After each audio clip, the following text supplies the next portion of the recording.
What's up YouTube? Colby here again, guys. We're doing another car review. As you can tell, we got the all-new 2023 Nissan Leaf hatchback. Guys, and we got it in the Scarlet Ember colorway. One of my favorites they got going on here. And today we're gonna go over, is the new 2023 Nissan Leaf worth it? If you're looking for an EV, what is its competition? And what's the difference between this and the 2022 model? All of that is gonna be discussed in this video. But before we get into that, make sure you like, comment, and subscribe on this YouTube channel so we can keep doing these reviews, guys. Come on. All right, let's get right into it. All right, guys, under this hood, we got 215 horsepower and 215 miles of range on a single charge. This is the Plus model, so obviously a little more under the hood and a little more range. In terms of what they did different from the 2022 to 2023, not much, guys, but what they did in the front, a little bit of this design, which you're gonna notice throughout, I'll point that out. A little bit of more black in the front hood down here. And the LED lights are just changed. They're a little bit sharper, look a bit cleaner. And yeah, this light up logo, which I believe they had in the last model, but goes on as soon as you turn on the lights, so that's pretty cool.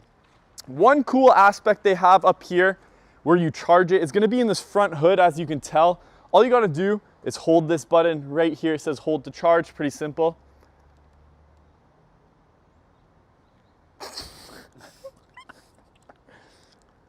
I did it before. Does it have to be off? I think the car has to be off. Yeah. As I was saying, the car does have to be turned off, but all you gotta do is pop this guy open. There you go, unlocks for you. And take a look how sturdy this is. Normally, when you have the little ports on the side, or anything in the front, the cars, they don't really care, it kind of flaps around, but this is some sturdy material here. And Nissan, they're kind enough to give you two charging options. The one on the right here, there we go, orange, and the one on the left. This one's for faster charging, but a lot of people have said, I believe it's the DL, that overall the charging is slow compared to the other options of charging we have here. But hey, who am I to say, who am I to complain? I'm just showing you guys the car. Down below, another cool feature Nissan has here, these 17-inch kind of blacked out, giving kind of 1980s design on the wheels. Pretty cool. I don't mind when cars kind of do something different in the wheels. 17-inch, as I said, Nissan logo in the middle. Let's move along to the side. Scarlet Ember is the color, if you guys didn't know, kind of a maroony red. Not too much, little chrome silver handles, nice touch. Body lines, really simple, not very sharp, curvy almost. But hey, every now and then you need a little curviness in your life, am I right?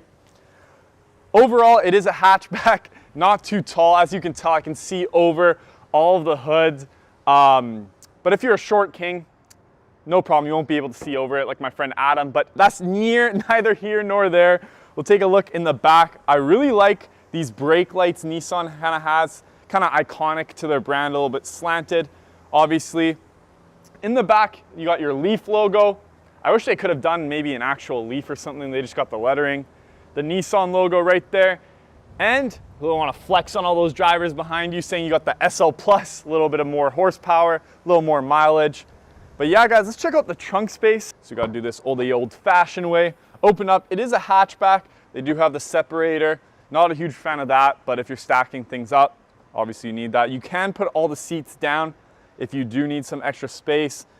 Pretty good amount of space down here. As you can tell, my hand does touch all the way down. As you guys can tell, this is the package area. They put it nice and neat, all your cords for your charging needs, but that does take a big space. That is a big, almost like a mini luggage, a carry-on. I know for a fact when we did the Cherokee 4xe, they kind of place it nicely under the spare tire in a small compact area. Maybe that's something hopefully Nissan can cut down on size in the future. No button, as I can see, so we'll pull it down normally. But guys, that is gonna be pretty much it. Take one last look at the back there of the Nissan Leaf exterior. We'll talk a bit more on the inside. But guys, if you're looking for a bargain vehicle to save some money not having to pay for gas, and overall, it's a good budget EV if you're into that. But let's take a look in the interior. All right, guys, we are in the interior, the back 3 seats of the Nissan Leaf Plus here. As you can tell, they do a little bit of blue stitching, which a lot of EVs do these days. Perforated in the middle, give you guys some nice cooling, some nice airflow, and the blue stitching comes up again. Overall, the seats in the back are not too bad. They're kind of average. Not much compartment space. I know you can pull these seats down from the back trunk to give you guys some more space. We got some heated seats, I believe, back here in the rear. Hopefully the camera can kind of see that. There we go. Right there. That's a weird place to put the switch. Down below, we got some charging stations. Looks like some USB. Nothing too crazy. But there isn't much back here. Overall, headspace isn't terrible, but I can see, like, as you guys can see, my head is grazing. Obviously, if you're like a short king like my friend Adam, again, you'll have no problem fitting in here. But make sure if you're having a young family, the kids are nice and small, you could probably fit them here. But don't go buying this car if you're expecting minivan or a truck type room. That's about it back here. Let's see you guys in the front. We're in the cockpit, and I did mention before that the seats back there were average at best, you know, but they're pretty much similar. Overall, a perforated in the middle, a blue stitching, but they're a little bit elevated. It's almost driver focused in this car. These seats are pretty locked in. I feel comfortable, could do a road trip, no problem. So they definitely upgraded the seats for the driver and the passenger up here. One kind of negative though I do want to put out, it's kind of plain on here, and the way they do the fabric and padding, if you can tell, the top is a hard shell, the middle is soft, and the bottom, where there's normally lots of padding, there's just a little bit of padding, which is kind of weird because you normally would put your elbows there. But hey, I'm just being nitpicky there. Overall, let's take a look at this wheel. Nice new Nissan logo, which they did upgrade from the 2022. Driver controls. We got a 8-inch infotainment system, but we'll start it up for you guys right here. Oh, here we go. The push to start is down here. Take a look. It'll be a cool kind of display that shows up. You see that crisscross that was kind of on those tires. So not bad there. Overall, 7-inch display for the driver. It's not fully digital, as you can see the gauge cluster on the right. Over here, as I mentioned before, we got 8-inch. Pretty good response time on the screen. I mean, it's not going to be your Tesla screen, but hey, it does the job for you guys. Flip around there. Let's check out the camera. I've heard the camera's kind of grainy. Yeah, 2023, you got to do a bit better in that. But hey, you got a 360 camera in the Plus model. And what's better, having a 360 grainy rear view camera or not having one at all? I think I'd still go with the 360 camera. So we'll head back there. You got your volume on the left, tune on the right. And thank goodness we have the climate dual zone control down below. One thing I do hate, I've said it in the videos before, is having to flip through the screen trying to find how to turn off and turn on the AC. So I do like and appreciate that they did all that there. Push start, as I said before, nice little power button. USB and USB-C, which they didn't have in the back. They have two options here. You got heated seats. What is this, a little 12 volt or a little smoking? That little smoking thing, you don't really see that in cars these days, but you know, I'm glad they're bringing back smoking in cars in 2023. I'm not sure if this is a wireless charging pad or it's just a place to put your phone. I think it's just a place to put your phone. I don't think it's charged, but that's okay. It's comfortable, it looks good. You got your eco mode. And the E-pedal, I believe, is for like a one-pedal driving mode that some cars have. Not sure if you're into that, if you like that. Obviously, they have that model. And here's the gear shifter. They kind of went a little funky with that. As you can tell, shows you how to do it. We're in park right now. I believe you switch to neutral right there. And if you want to park, you just press the P button. Up for reverse and back for drive. Overall, we got two little cup holders here. Your e-brake, park brake right here, nice and simple. And not much space here. I don't know, maybe you could fit a wallet in there, some spare change. Okay, I think we got all the ins and outs of the interior and exterior. Nothing left but to take this baby for a drive. Okay guys, as you can tell, we got the Nissan Leaf Plus on the road. We're gonna go on the highway a little bit for you guys, give it a little pull, tell you guys what it's like to drive this thing. And honestly, I did say it was around 214 horsepower, but when you're talking about electric vehicles, the horsepower, guys, it's a little bit skewed because electric, you're gonna get a little more punch. And man, this Nissan Leaf is pretty punchy so far. Just off the line there, we'll give it a good punch. But man, it's pretty punchy, good acceleration for that horsepower that you say, you know, it might not be that much, but we'll put it to the test here. Obviously, smaller kind of hatchback car. No problem with the visibility at all as we merge. I can check all mirrors, all over my shoulder. Great range in that sense there.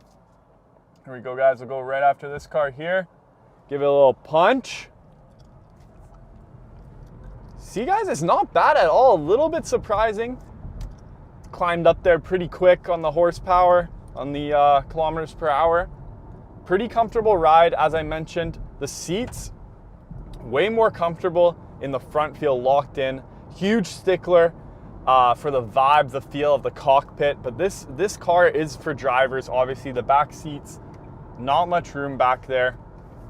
But hey, obviously not tons of features. This infotainment system, a little bit small and a little bit outdated. But hey, it still supports Apple CarPlay and Android Auto, but you do need a USB or USB-C, any type of wire to kind of connect just to set it up. But once it's done, you don't need the wire, obviously, guys. But hey, 2023, you got inflation, you got economic problems I can't explain. But hey, guys, if you're looking to make a smart financial decision and buy, obviously, a little bit of a cheaper car, and not just a regular car, it's an EV, so you're gonna save money, not only on the first price itself, but the months and years it adds up. All that money you're gonna save on not spending on gas, obviously just using it as a charge as well. And I believe it's 215, I said it in the intro, 215 miles you get on a single charge for the Plus model. So obviously, you got a good one there. In comparison, you got the Chevy Volt, which is its competition. The Plus model, in my opinion, clears it in the category. A little bit more expensive for the Plus, but the baseline model, obviously, is going to be a lot cheaper, but you get a little bit less on the horsepower and a little bit less on the range. Overall, guys, I don't know. I think this is a pretty fun car to drive. As I mentioned, it's a little punchy, very easy to control and maneuver, and honestly, just a smart economic decision. In my conclusion, I'd definitely try out this car if you're looking for a cheap alternative for an EV or an EV in general. That's gonna wrap up the review for today, guys. Let me know if I missed anything down below, and comment your thoughts on the Nissan Leaf, particularly this 2023 model. Did you like the color? Do you wish the horsepower, the range could be a bit more? Comment all that down below, and I'll be sure to either mention it in a new video or mention and respond in the comments down below. But thanks, guys. If you stuck around for the end of this video, make sure to like, comment, and subscribe. But yeah, see you guys.